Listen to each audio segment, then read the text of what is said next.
புதனுடைய ஆதிக்கம் பெற்ற மிதுன ராசி மிதுன லக்னம். இஷ்டம் இருந்தா பேசுங்க, இல்லைன்னா போயிட்டே இருங்க, நான் யாரையும் கெஞ்சறதுக்கு விருப்பப்படலை அப்படின்னு எப்பவுமே புதனுடைய வீடு இருக்கிறதுனால தைரியமா தன்னம்பிக்கையா பேசக்கூடிய நபர்கள். தன்மானத்துக்கு ஒரு துளி பிரச்சனைகள் வந்தாலுமே அதை வெளியே காமிக்கவே மாட்டாங்க. ஒரு விஷயத்த பார்த்தீங்கன்னா மனசுல முடிவு பண்ணிட்டாங்கன்னா அது எத்தனை நாள் ஆனாலும் அதை சாதிக்காம அந்த விஷயத்திலேருந்து வெளியவே வரமாட்டாங்க. அந்த மாதிரி சொல்லலாம். படிப்பு அறிவு இருந்தாலும் சரி இல்லாட்டியும் சரி மிதுனத்தை பொறுத்தவரையும் வியாபார அறிவு ரொம்பவே அதிகமாக இருக்கும். படிப்புக்கும் தொழிலுக்கும் சம்மந்தமே இல்லைங்க, வாழ்க்கையில் நான் பெருசாகவே படிக்கவே இல்லை, ஆனால் இன்றைக்கி நான் ஜெயிச்சிருக்கேன் அப்படின்னு சொன்னால் அங்கே மிதுன ராசி மற்றும் மிதுன லக்னம் இருக்கிறத பார்க்க முடியும். நிறையா விஷயங்கள் வாழ்க்கையில் பார்த்திங்கன்னா பிராண்டு, நீட்டு, காசுக்கு கஷ்டமாக இருக்கோ இல்லையோ நீட்டாக இருக்கணும் எப்போ அப்படின்னு நினைக்கக்கூடிய நபர்கள், தாயுள்ள மிக்கவர்கள். இது பார்த்திங்கன்னா புதனுடைய ராசி இரட்டைப்படை வீடாக இருக்கிறதுனால எப்போவுமே சாட்டிஸ்ஃபிகேஷன் அப்படிங்கிறது மிதுனத்தை பொறுத்தவரை கிடையவே கிடையாதுங்க. அடுத்தது என்னன்னு நோக்கி ஓடிட்டே இருப்பாங்க. பொருளாதாரம் சம்மந்தப்பட்ட சிந்தனைகள் ஒரு பக்கம், குடும்பத்தை பார்த்துக்கணும் அப்படிங்கிற சிந்தனைகள் ரெண்டாவது பக்கம். இது இரட்டைப்படை வீடுங்கிறதுனால மனசு அலப்பாஞ்சிட்டே இருக்கும். ஒரு விஷயத்த பார்த்திங்கன்னா நடத்தி முடிக்காத வரையும் மிதுனம் தூங்குமா அப்படின்னு கேட்டிங்கன்னா தூங்கவே தூங்காது. ஒரு விஷயம் பண்ணணும்னு ஆரம்பிச்சுட்டா இந்த அளவுக்கு, இந்த ராசி அளவுக்கு கடினமான எஃபர்ட்ஸ் போடுறவங்க வேற யாருமே இருக்க மாட்டாங்க. அந்த அளவுக்கு தன்னுடைய குடும்பத்து மேலேயும் தன்னுடைய கௌரவத்துக்கு மேலேயும் ரொம்பவே அதிக முக்கியத்துவம் கொடுக்கக்கூடிய நபர்கள். நிறைய விஷயங்கள் மிதுனத்தை பொறுத்தவரையும் நல்லது தான் நினைக்கிறோம், நல்லது தான் நடக்கவே இல்லைங்களேங்க கடந்த காலத்தில் ஃபுல்லாகவே அப்படிங்கிற மாதிரி ஒரு சூழ்நிலைகள். தொழில் ஸ்தானத்தில் ராகு கேது, தொழில் ஓடிட்டு இருக்குது, வானம் பார்த்த பூமி போல எனக்காவது ஒரு நாள் பணம் வருது, அந்த பணம் வட்டிக்கே சரியாக போயிடுது, ஆளுக்கு வேலை கொடுக்கறதுக்கே சரியாக போயிடுது, அந்த மாதிரி எந்த ஒரு விஷயம் எடுத்தாலுமே நடக்க மாட்டேங்குது அப்படிங்கிற மாதிரி ஒரு சூழ்நிலைகள். ரெண்டாவது என்னன்னு கேட்டிங்கன்னா கவலைகள் நிறைந்த வாழ்க்கையாக தான் இந்த காலங்கள்லாம் இருந்திருக்கா அப்படின்னு கேட்டிங்கன்னா எஸ். அஷ்டம சனி வந்திருந்தாலுமே அதுக்கு அடுத்தது பார்த்திங்கன்னா ராசிக்கு 9ஆம் இடம் பாக்கியஸ்தனிக்கு சனீஸ்வர பகவான் போனாலுமே எங்கள் அப்பா எங்கள் அம்மா நல்லா இருக்காங்க, அவங்க சொகுசா எந்த பிரச்சனைகளும் இல்லாமல் இருக்காங்க. ஆனால் எனக்கு தாங்க எல்லா பிரச்சனைகளுமே.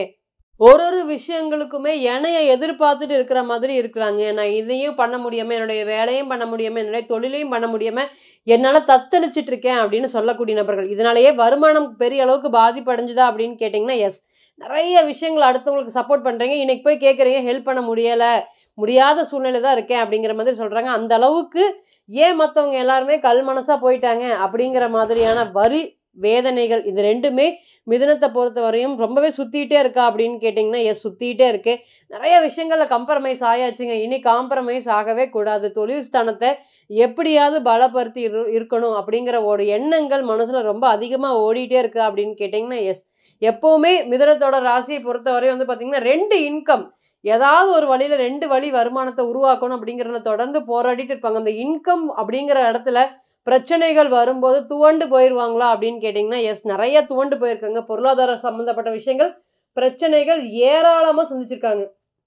யார்கிட்ட கை கட்டி நிற்கக்கூடாது, ஒரு கடன் கேட்கக்கூடாதுன்னு நினச்சி கௌரவமாக இருந்தாங்களோ இன்றைக்கி அவங்கக்கிட்டேயே பார்த்திங்கன்னா கை கட்டி நின்று பணம் இருந்தால் எனக்கு கொடுங்க, உதவி பண்ணுங்க அப்படின்னு கேட்குற மாதிரி ஒரு சூழ்நிலைகள். நிறைய விஷயங்கள் இதுக்கு முன்னாடி நடந்திருந்தாலும் இன்றைக்கி தொழிலால் வேலையினால் நீங்கள் படக்கூடிய அவமானங்கள் யாருமே படலை. அந்த அளவுக்கு நிறைய கஷ்டங்களும் சோகங்களையும் கடந்து வந்திருக்கக்கூடிய மிதுன ராசி மற்றும் மிதுன லக்னம். நிறைய உழைப்புக்கு வழி இருக்குதுங்க, ஆனால் அந்த வழி பார்த்திங்கன்னா நாங்கள் ஒரு விஷயம் ஆரம்பிக்கும் போது எங்களுக்கு எதுவுமே நடக்க மாட்டேங்குது அப்படிங்கிற மாதிரி நிறைய வழி வேதனைகளை சந்திச்சிருந்த உங்களுக்கு இந்த கோச்சாரம் சனீஸ்வர பகவான் சுக்கிரனுடைய ராசிக்கு 10ஆம் இடத்துல இருக்கக்கூடிய யோகம் இந்த மிதுன ராசி மற்றும் மிதுன லக்னத்துக்கு முதல் தர யோகத்தை கொடுக்கறதுக்கு காத்துட்டு இருக்கு. இந்த சனி சுக்கிரனுடைய இணைவு பாருங்க, இந்த ராசிக்கு பொறுத்தவரை 5ஆம் அதிபதி தலை சிறந்த யோகாதிபதி, முதல் தர யோகாதிபதி சுக்கிரன், 2வது தர யோகாதிபதி பார்த்தீங்கன்னா 9ஆம் அதிபதி பாக்கிய ஸ்தானாதிபதி. 5, 9, 10 கனெக்ஷன் பார்த்தீங்கன்னா 10ஆம் இடத்துலயே இருந்து அங்கே சுக்கிரன் 5ஆம் அதிபதி 10ல் உச்சம் பெற்று மாளவியா யோகத்தில் இருக்கார். அப்போ இந்த சூழ்நிலையில் என்ன மாதிரியான பலன்களை கொடுக்கறதுக்கு மிதுன ராசி மற்றும் மிதுன லக்னம் காத்துட்டு இருக்கு. அன்பு பாசம் இது எல்லாத்துக்கும் ஏங்கி இன்னைக்கு ஒரு காலத்தில் அது இருந்து இன்னைக்கு பொருளாதாரம் சம்பந்தப்பட்ட ஏக்கங்கள், இவங்களுக்கு கிடைச்சது எனக்கு கிடைச்சிருந்தா நான் முன்னேறி இருப்பணும், இவங்களுக்கு கொடுக்குற மாதிரி படிப்பு எனக்கு கிடைச்சிருந்தா நான் வந்து ஜெயிச்சிருப்பணும் அப்படிங்கிற மாதிரி நிறைய விஷயங்கள் வந்து பார்த்தீங்கன்னா நிறைய ஏக்கத்தோட இருக்கிற உங்களுக்கு இனி வரக்கூடிய காலங்கள் இது ஒரு நல்ல ஒரு யோகமாக இருக்கக்கூடிய காலங்களாக எப்படி செயல்பட போகுது. முதல் 5-10 கிரக சேர்க்கைகள் ஏற்பட்டிருக்கு. அரசாங்க சம்பந்தப்பட்ட விஷயத்துக்கு நான் வந்து பார்த்தீங்கன்னா முயற்சி பண்ணிட்டு இருக்கேன். கடுமையாக எஃபர்ட்ஸ் போடுறேன்.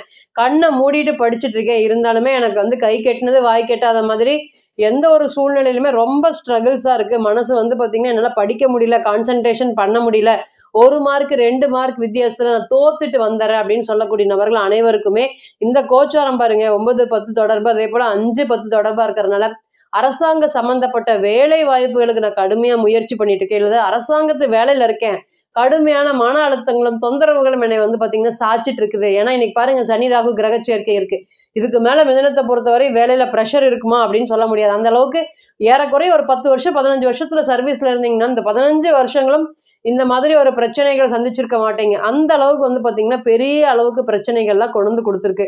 இனி வரக்கூடிய காலங்களில் இது எல்லாத்தையுமே மாறப்போகுது அப்படின்னு கேட்டிங்கன்னா நிச்சயமாக மாறப்போகுது. 2வது, நான் ஆல்ரெடி கோயிலில் வந்து பார்த்தீங்கன்னா ட்ரஸ்ட்டாக இருக்கேன், கோயில் சார்ந்த பொறுப்புகளில் இருக்கேன், எனக்கு கோயிலில் பெரிய பதவிகள் வேணும், அதன் மூலியமாக எனக்கு நிறைய அடுத்தடுத்த ஸ்டேஜுக்கு போகணும்னு எனக்கு நிறைய ஆர்வம் இருக்குது, கட்சி சார்ந்த விஷயத்தில் இருக்கேன், அதிகாரம் சம்மந்தப்பட்ட பதவியில் நான் அடுத்த ஸ்டெப்பு போகணும், இந்த மாதிரி அரசியல் அரசாங்க சம்மந்தப்பட்ட தொடர்புகளில் எனக்கு அதிகபட்சமாக நான் மேலே போகணும்னு நினைக்கக்கூடிய நபர்கள் அனைவருக்குமே இந்த கோச்சாரம் தாங்க ஒரு நல்ல ஒரு யோகமான கோச்சாரமாக இருக்கும். எந்த நீங்கள் ராசியை போடுங்க, எப்பெல்லாம் 5ஆம் அதிபதி 10ஆம் அதிபதியோட சேர்ந்து படுறாரோ அன்னைக்கு எல்லாமே நமக்கு ஒரு யோகமான நேரமாக இருக்கும். அப்போ இந்த நேரத்தில் நீங்கள் எடுக்கக்கூடிய ஒரு முயற்சிகளுமே ஒரு பெரிய அளவுக்கு ஒரு வெற்றியை ஏற்படுத்தி கொடுக்கும். சின்ன முயற்சி தான் மேற்கொண்டு, இதுக்கு முன்னாடி நிறைய முயற்சிகள் பண்ணியிருப்பீங்க. மிதுனத்தை பொறுத்தவரை முயற்சிக்கான காரக கிரகமே புதன் பகவான் தான். அப்போ முயற்சி பண்ணி ஏன்னா காலபுருஷனுக்கே முயற்சி ஸ்தானம் மிதுனம்.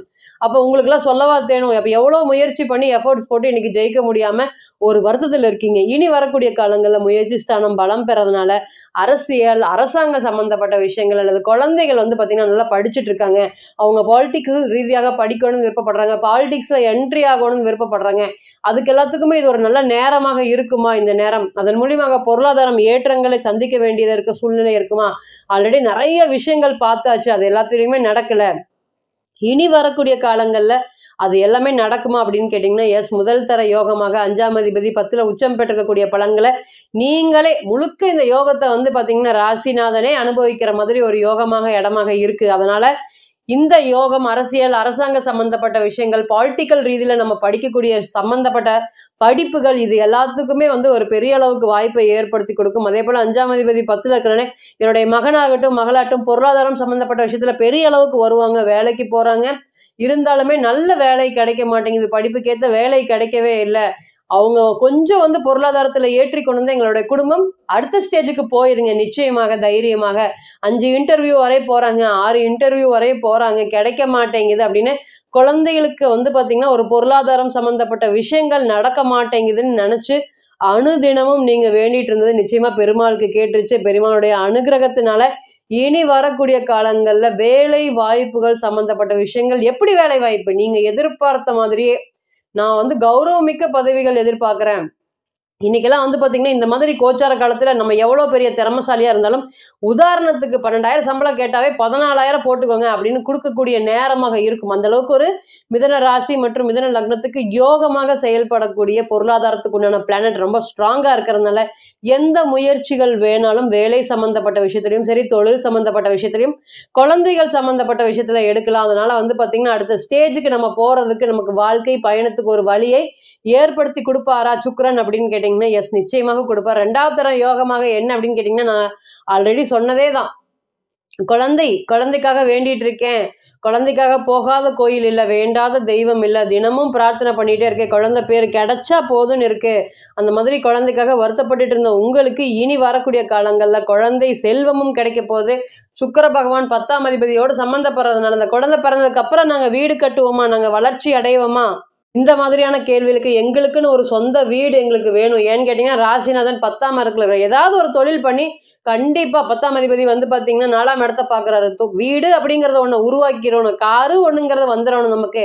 மத்த எது இருக்குதோ இல்லையோ இது 2யும் உருவாக்கணும் அப்படின்னு அனுதினமும் ஓடிட்டு இருக்கீங்க. பொதுவா மிதுன ராசி மற்றும் மிதுன லக்னத்தை பொறுத்தவரை இந்த இடம், வீடு இதுக்கு எல்லாத்துக்குமே அதிபயங்கர முக்கியத்துவம் குடுப்பீங்க. அப்ப இனி வரக்கூடிய காலங்கள்ல இந்த குழந்தை பிறந்ததுக்கு அப்புறம் நான் வீடு கட்டுவேனா? இல்ல இந்த குழந்தைக்கு வந்து பார்த்தீங்கன்னா, நான் பொருளாதாரம் சம்பந்தப்பட்ட விஷயங்கள சேர்த்து வைக்க முடியுமா? எங்களுடைய பொருளாதாரம் நிறைய செலவுகள் ஆகுது. சொல்ல முடியாத அளவுக்கு செலவுகள். காலையில ரூ. 100 பட்ஜெட் போட்டு வச்சா, இரவு வந்து பார்த்தீங்கன்னா, 200, ரூ. 300 வந்து பார்த்தீங்கன்னா பட்ஜெட் ஆகுது. அந்த அளவுக்கு பொருளாதார பிரச்சனைகள் ஏராளம். இனி வரக்கூடிய காலங்கள் இந்த பொருளாதாரம் சார்ந்த அனைத்து பிரச்சனைகளும் சால்வ் ஆகி, அடுத்த கட்ட ஸ்டேஜுக்கு வளர்ச்சிகளை கொண்டு போய் விடுமா இந்த சனி, சுக்கிரன் கிரக சேர்க்கைகள் அப்படின்னு கேட்டீங்கன்னா, எஸ் நிச்சயமாக கொடுக்கும். இது வந்து பார்த்தீங்கன்னா, ஒரு மாத கிரகத்தோட கோச்சாரம். அப்புறம் மாத கிரக கோச்சாரம் அப்படிங்கிறது இன்னைக்கு ஒரு கிரகம் ஒரு நட்சத்திரத்துல பயணிக்கும், நாளைக்கு அதே கிரகம் வேறு நட்சத்திரத்துல பயணிக்கும். பிறந்த ஜாதகம் அமைப்புப்படி தசை, புத்தி, அந்தரம், கிரகம் பெற்ற பலம், பலவீனம் படி 100% பிறந்த கால ஜாதகம் மட்டுமே தான் பேசுங்க. மற்றபடி கோச்சாரம் அப்படிங்கிறது 40லிருந்து 60% மட்டும்தான் செயல்படும்.